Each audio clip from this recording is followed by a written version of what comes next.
Hi everyone, welcome back to another video from Gameplay Classic. In this video, I'm going to show you how to create a team in Gardenscapes.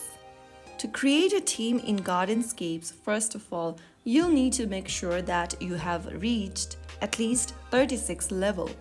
Once you have, go ahead and open the Gardenscapes application and tap on the team icon located at the bottom left corner of the game screen.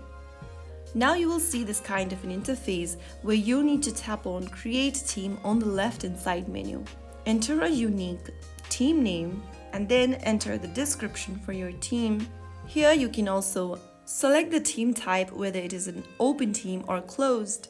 Choose the required level so that people can join into your team, and then also make sure to choose a badge by tapping the edit button right next to the logo.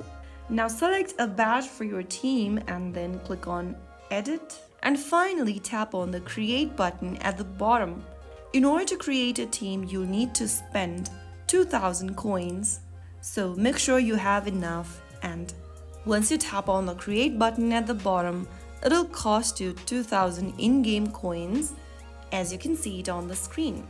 You have now successfully created a new team where you can collaborate with teammates to exchange lives and participate in team events such as the team chest, where members collect keys to unlock rewards. And that's how you easily create a team on Gardenscapes. If you found the video helpful, don't forget to like, share and subscribe to the channel for more videos like this. I'll see you in the next video. Stay tuned. Till then.